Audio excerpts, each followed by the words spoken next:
Selamat sore, salam sejahtera bagi kita semua. Terima kasih saya diberikan kesempatan untuk mempresentasikan mengenai cara mempertahankan bahasa Indonesia di era globalisasi. Sebelumnya perkenalkan nama saya Winoto dari UPB JJ Mataram NTB Universitas Terbuka. Oke, Bahasa Indonesia sangat penting dapat kita lihat secara historis adanya Sumpah Pemuda menjadi tonggak sejarah bagi bangsa Indonesia menekankan arti pentingnya bahasa Indonesia sebagai bahasa persatuan dan identitas nasional bagi seluruh rakyat Indonesia. Adapun dasar hukum bahasa Indonesia dapat kita lihat dari pengakuan resmi bahwa bangsa Indonesia sebagai bahasa negara sejak 18 Agustus 1945, terutama tertulis dalam Undang-Undang Dasar 1945 Pasal 36. Ada pula di Undang-Undang Dasar Undang-Undang Nomor 24 Tahun 2009 mengatur bendera, bahasa, lambang negara, dan lagu kebangsaan melindungi status bahasa Indonesia.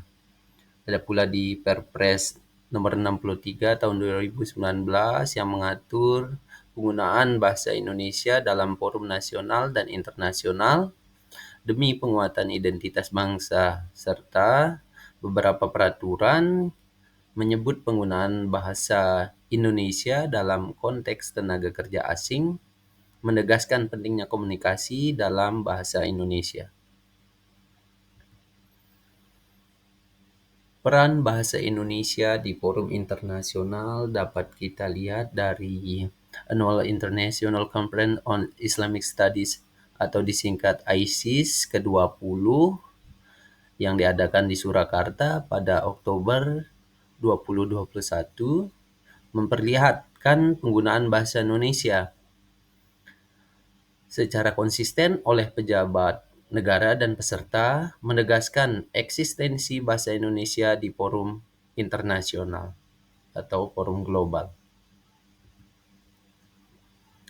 Adapun beberapa tantangan di era globalisasi, adanya dominasi bahasa asing sebagai bahasa pengantar internasional seperti bahasa Inggris, serta kalau kita bisa lihat sekarang ini adanya kemajuan dari bahasa Mandarin di mana-mana dibuka kursus serta mungkin beberapa pengajaran tentang bahasa Mandarin. Dampak dari kemajuan ekonomi dan teknologi Cina.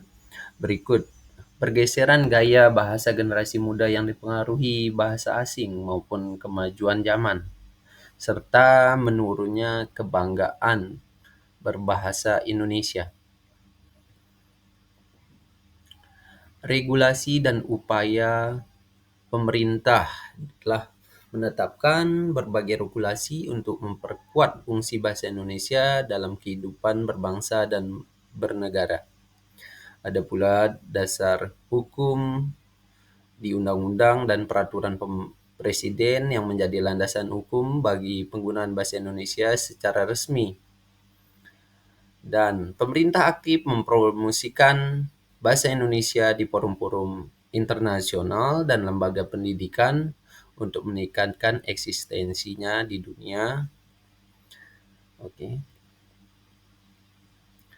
Langkah-langkah konkret mempertahankan bahasa Indonesia. Nah, ini mungkin dari diri kita sendiri, dari warga maupun dari kita mahasiswa, dengan menggunakan bahasa Indonesia yang baik dan benar dalam kehidupan sehari-hari, membuat konten-konten digital sebagai sarana edukasi.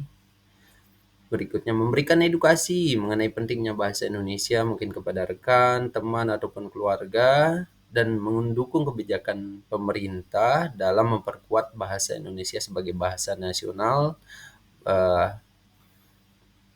Berikutnya, penutupnya itu kita harus bangga sebagai memiliki bahasa Indonesia karena merupakan aset negara, aset bangsa yang sangat penting demi keberlanjutan bangsa ini yang harus kita lestarikan. Generasi muda harus berperan penting dalam menjaga eksistensinya karena mereka yang akan meneruskan eksistensi dan kepertahanan bangsa ini sebagai bahasa nasional. Mari kita menggunakan bahasa Indonesia sebagai identitas bangsa, sebagai kebanggaan yang harus dipertahankan dan dilestarikan sebagai warisan negara maupun bangsa. Bahasa menunjukkan bangsa. Mari terus lestarikan bahasa Indonesia dan jaga identitas kita. Terima kasih, mari lestarikan bahasa Indonesia di setiap kesempatan. Terima kasih, selamat sore.